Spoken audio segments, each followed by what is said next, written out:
Hello, I am Quinny. Welcome to the channel, guys. In this video today I'm going to be walking you through 3 signs that your strategy is working.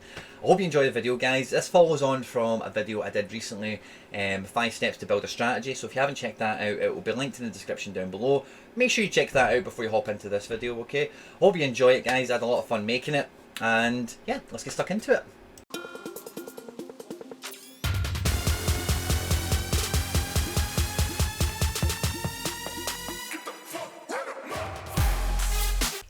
Now, when you're running any kind of strategy on any game like this, it's important, like I said in the video, 5 steps to build a strategy.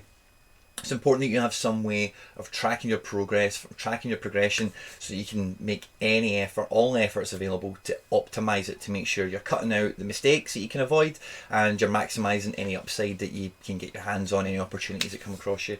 So these are the 3 things that I look for, or I'm always conscious of when my strategy evolves and develops and maybe changes direction at different points in time.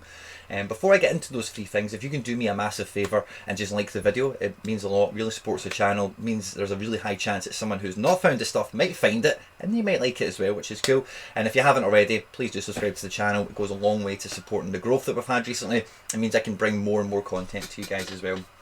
Now, the first and the most obvious sign is going to be you're going to start to get a lot more, for better or worse, you're going to get a lot more direct offers for the cards that you've either got listed or cards you don't have listed, and it's the ones that are not listed is the key kind of metric here, okay? So when you start to notice, and I went through different periods where my inbox is quite empty, I don't really receive that many direct offers, but the stages when the platform maybe going through some growth or new leagues are coming back, whatever, you know, it doesn't really matter. But I'm always using that as a compounding, maybe confirmation bias, you might even want to call it. But when I start to get offers coming through and you can see the dates on the emails fairly frequently, you know, a couple a day or a couple every other day, that sort of thing, then I know I've got cards that other people are looking for. I know I've got cards that are valuable to have in an SO5 situation, as well as maybe collectability and versatility in different lineups. You know, I'm not, you know, if you look through my gallery, guys, and it's not a secret, you can go and check it out at your leisure, but I don't buy players that are rubbish, and I've got a pretty good pot luck with some of the rewards I've won. But because I've got quite a strong identity on the profile of players that I attract, as I say, it's a wee bit of confirmation bias for me personally, because I then get these offers coming in and I'm quite happy to bat them back and reject them in most cases, because you know, the cards I've bought fit the strategy I've got. Now, if I was building my gallery and I've been through this stage before, and I'm maybe on Twitter and I see people going, oh, I've just received this offer and how amazing is this and blah de blah and all the rest of it, and if I've not received any offers for the same card, sometimes I think to myself, well, why have they not approached me? I'd maybe sell that card. And sometimes it might even be, Jesus, I've not even received an offer at all. So receiving direct offers from other managers for your cards is definitely the first sign that your strategy is moving in the right direction, because other people want your cards. Now, the second one I'm going to come to is quite hard to quantify for all managers at all stages of the game, okay? But it is an improved SO5 entry. You know, you're getting further, you're getting closer, you're winning more ETH, you're doing all this kind of stuff. For me personally, it's when I get onto streaks of winning rewards, that's when I know I've built a gallery that's actually, you know, going into SO5 has been really competitive, is going into the SoRare leagues, is going into the Ubisoft one-shot league, it's going into SoRare Mega, and I'm able to compete with various managers at various levels, you know, very well competitive wise, you know. And for you guys, if you're just starting out, these are all my rewards that are on screen thanks to SoRare data for the feature.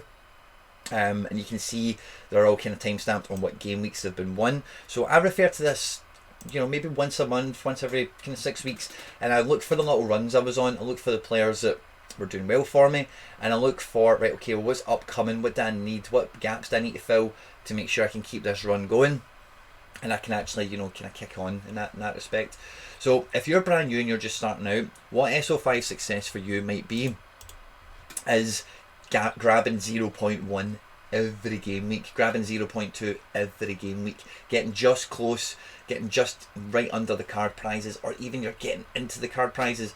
But you should start to see, as long as you're following a strategy that works for you, and you know, when I say works for you, also refer to that video for what I'm talking about, okay? 5 steps to building a strategy will be linked down below,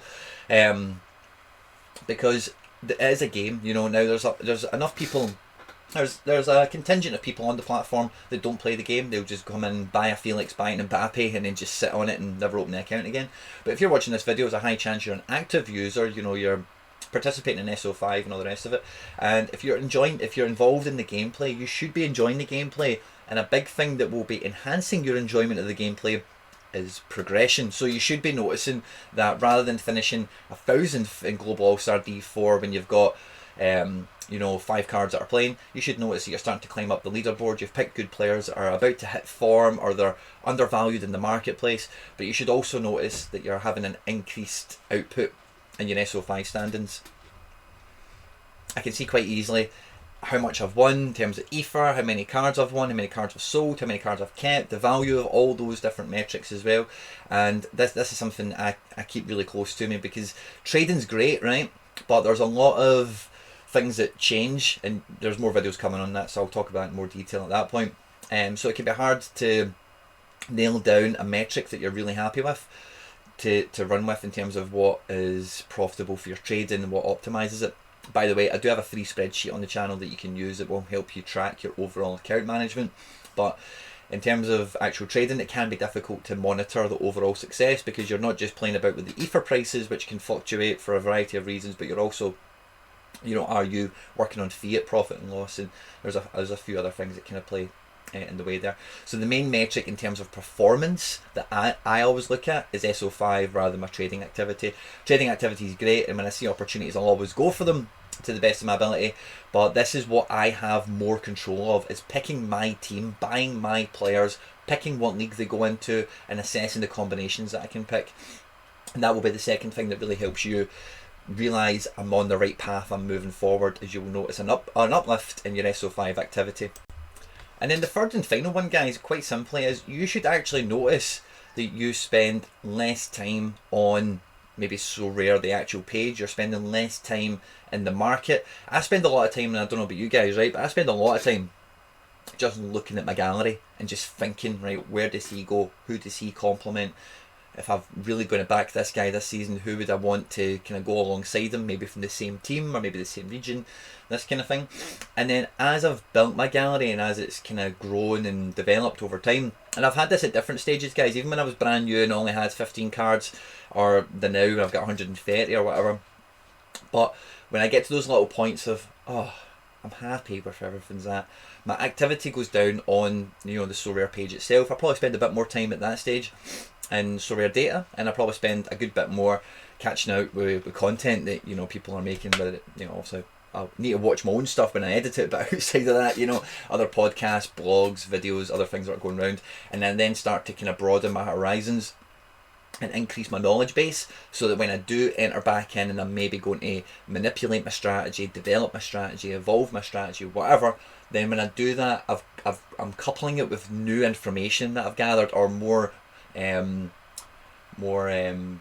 in-date information. It's not something that I'm not reading stuff that's 3 months old and applying that. And don't get me wrong, sometimes that has a place in your information gathering, but whenever I go to reassess the gallery, or whenever I go to reassess the strategy, I like to do that with fresh, up-to-date events, fresh, up-to-date information, whether it be player choices, who the manager likes, doesn't like, who might be sold, who's coming back from injury, who's coming back from suspension, all that kind of stuff, So that's the third one, guys, the third and final metric that you should experience, you should feel when your strategy is going in the right direction. And that is, you can actually just switch off from the app. You don't need to log into the website, you don't need to do this 5 times a day, or because when you're in the trenches, guys, you're in the market, you're buying and selling, you're putting your teams out, you're doing all this stuff, you will spend a lot of time on SoRare if you're anything like me and you get bit by the bug.